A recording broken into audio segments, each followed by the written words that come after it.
Welcome back, you black ice royalty. You unsmiling masterminds who don't flinch when the room turns tense.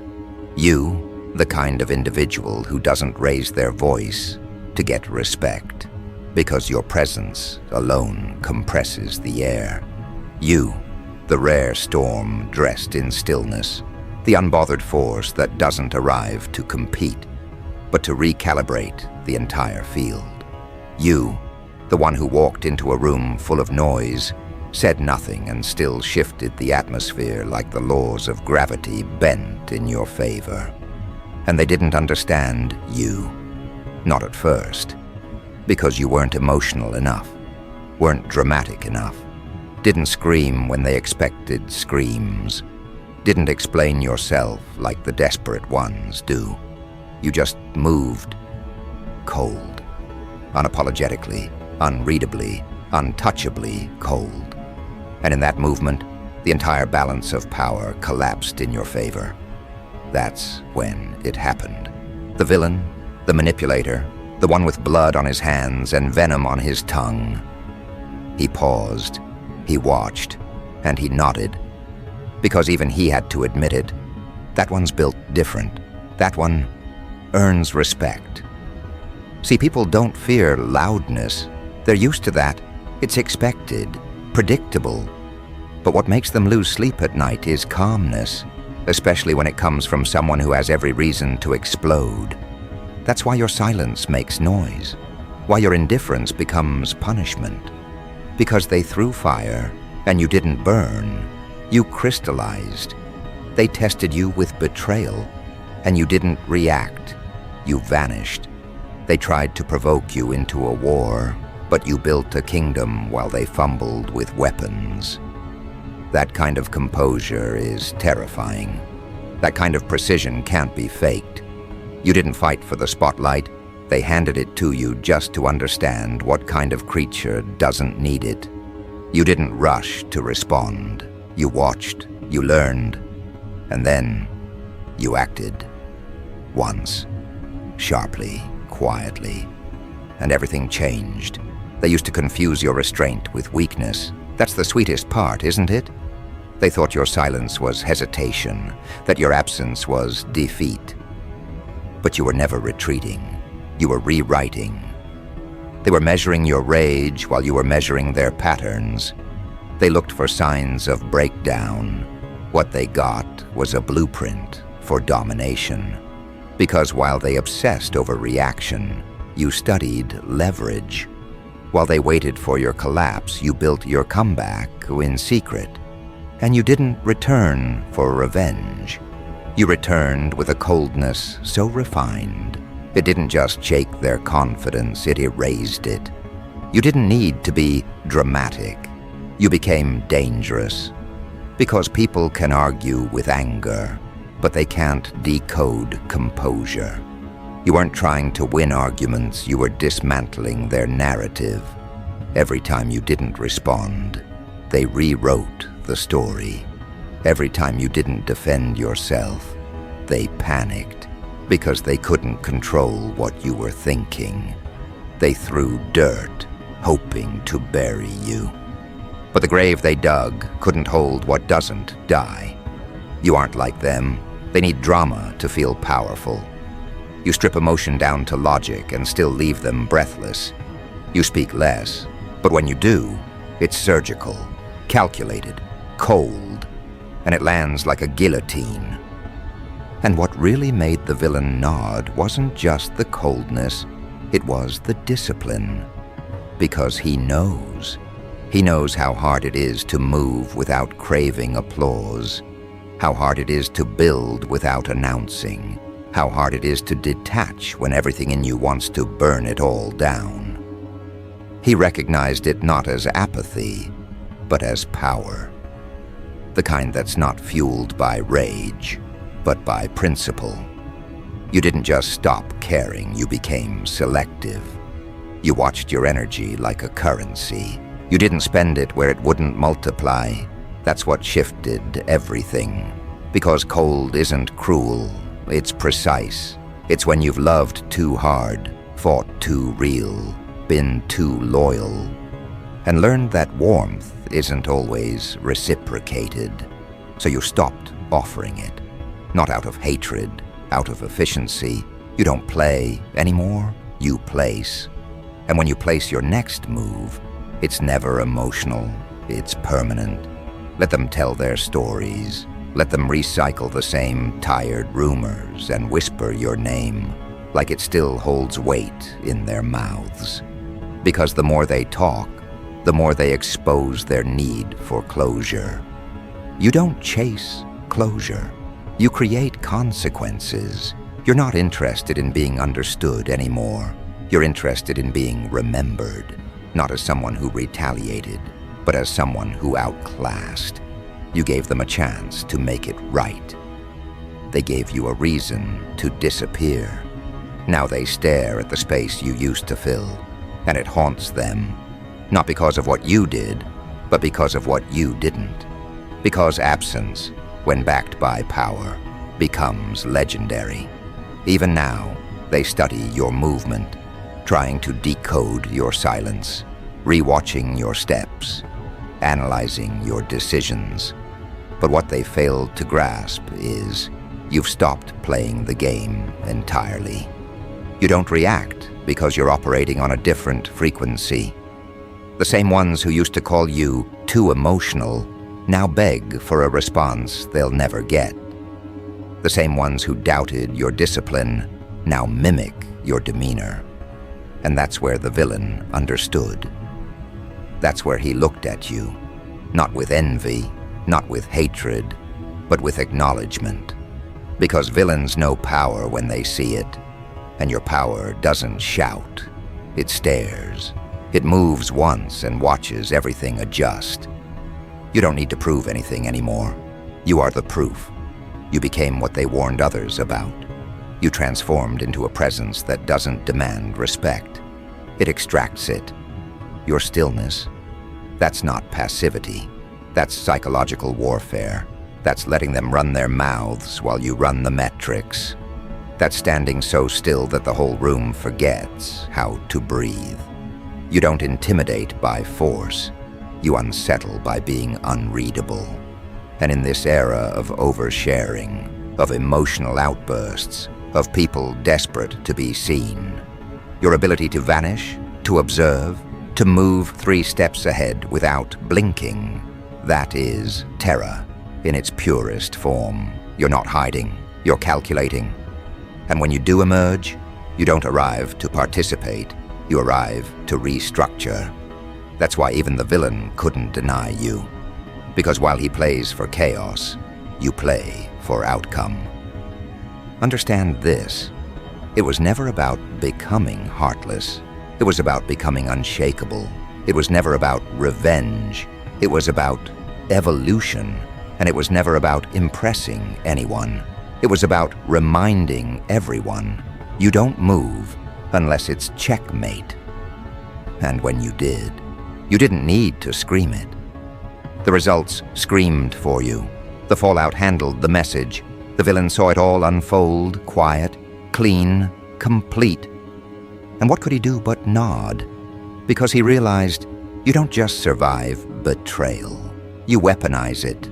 You don't just endure disrespect. You build an empire on top of it. You don't just move on. You move cold. And that kind of movement, it can't be copied. It can only be respected. Because what happens next isn't a reaction. It's a correction. And while they scramble to understand what happened, you're already somewhere else.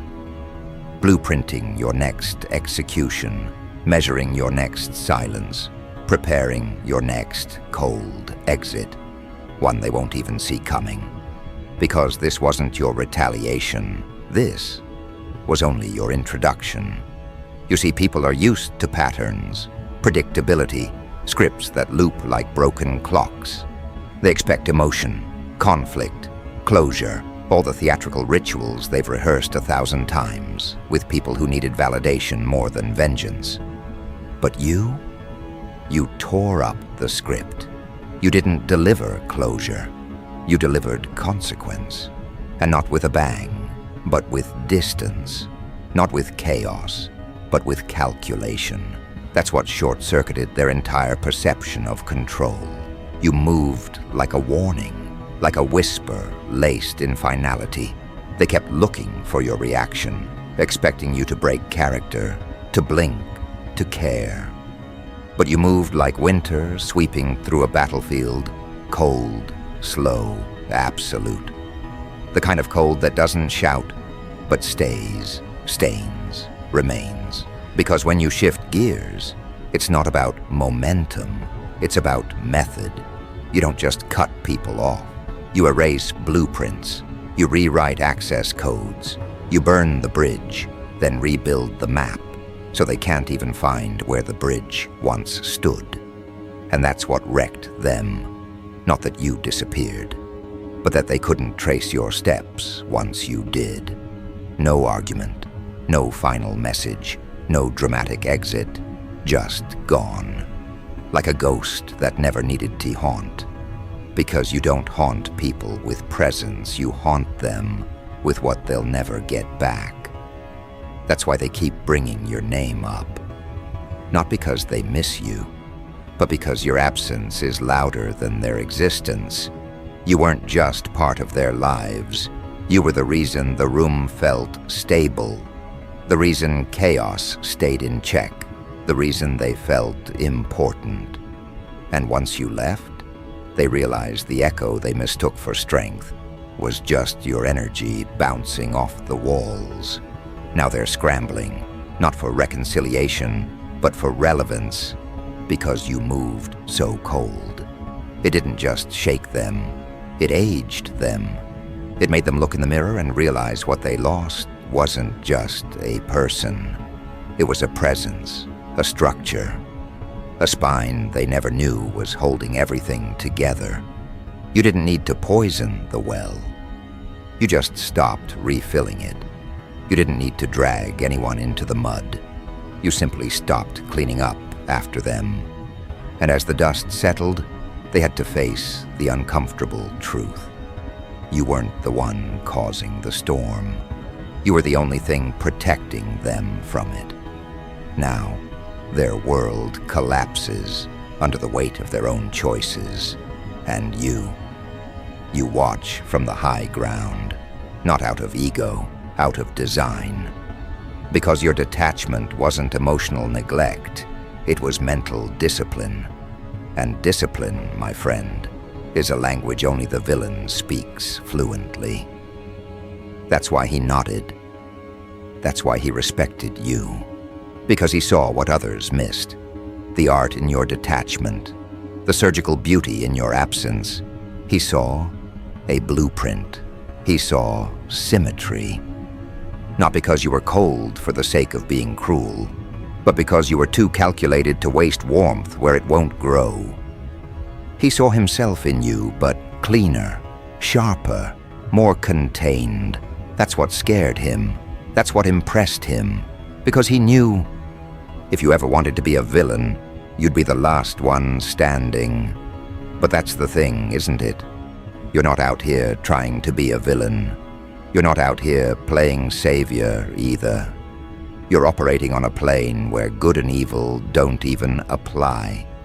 You're not driven by petty revenge. You're guided by balance, by order. You punish without lifting a finger. You command without raising your voice. You set standards by walking away. And people follow, not because you ask them to, but because their chaos wants your structure. Their weakness wants your discipline. Their ego wants your control. That's the paradox. You're not chasing power.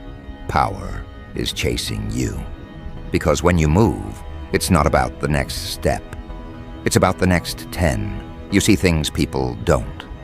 You anticipate betrayal before the smile even fades. You calculate timing down to the second. And when you strike, it's not impulsive. It's silent. Like a trap door opening beneath their ego. They don't see it coming. They only feel the drop. That's how you operate. You don't throw punches. You engineer implosions. Quiet ones. Controlled ones. The kind that leaves no debris, only regret. And here's where the philosophical cut begins to bleed. You've realized that peace isn't the absence of enemies. It's the absence of access. You don't need to win over anyone anymore. You don't need to be liked, accepted, or even understood. You've stepped beyond the social contract. You exist like a sovereign state. You protect your borders with silence. You enforce your policies with precision. And anyone who doesn't meet the entry requirements, denied. No debate, no appeal. Just a permanent stamp of irrelevant.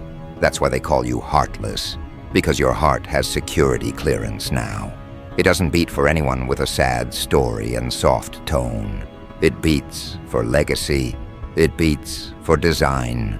It beats for the version of you that almost got lost in the fire of pleasing everyone, but not anymore. You're not here to soothe guilt. You're here to raise the price of access. You're not interested in being invited back. You're invested in making sure they never forget you left.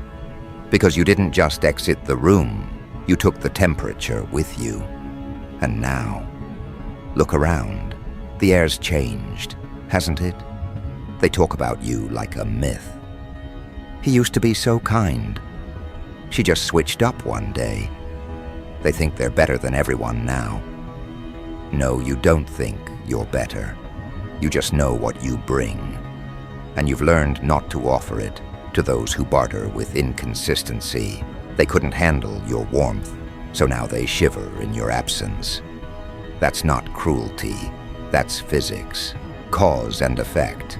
Energy always returns, just not always in the form they expect. The villain gets that more than anyone. That's why he studies your moves like scripture.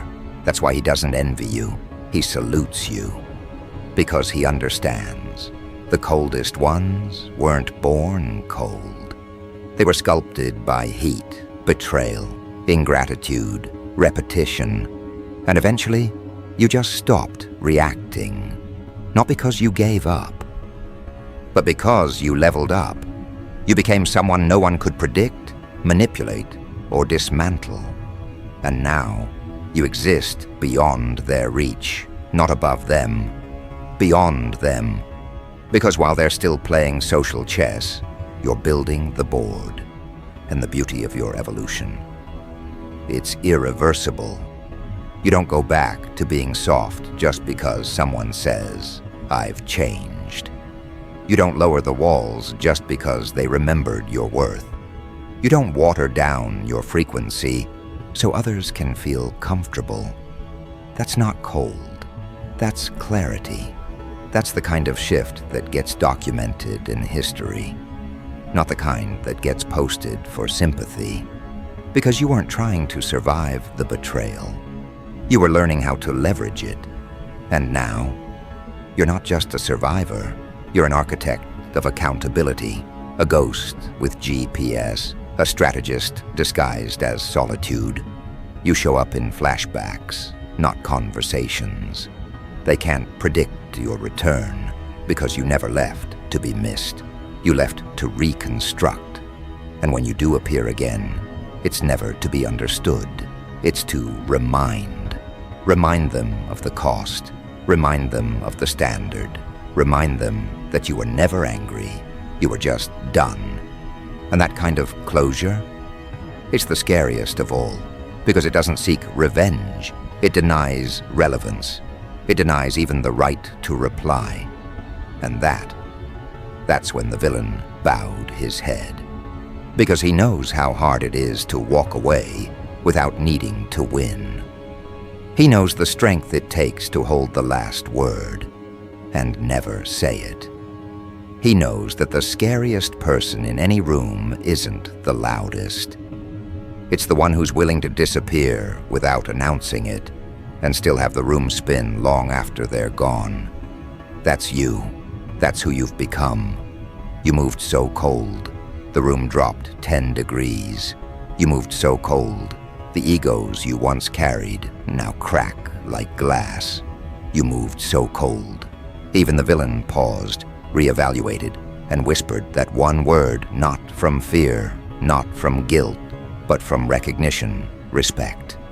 And while the world keeps spinning in noise and ego, you walk, no, glide, toward what's next, not to prove anything, but to create something so untouchable, so deliberately unreachable, that it doesn't even need to be announced.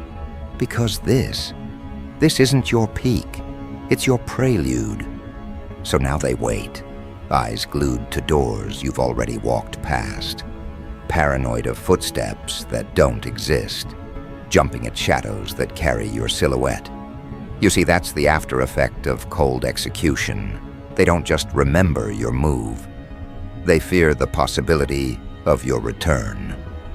And you've left the building long before they even realized it was on fire. You're not chasing closure. You're manufacturing aftermaths. You're not demanding respect. You're forcing surrender through sheer presence. Your strategy, precision, your aura, unreadable. And that's what burns them the most. Not just the fact that you moved on, but how coldly, how mathematically, how unapologetically you did it. You didn't yell. You didn't announce your value. You didn't beg for understanding.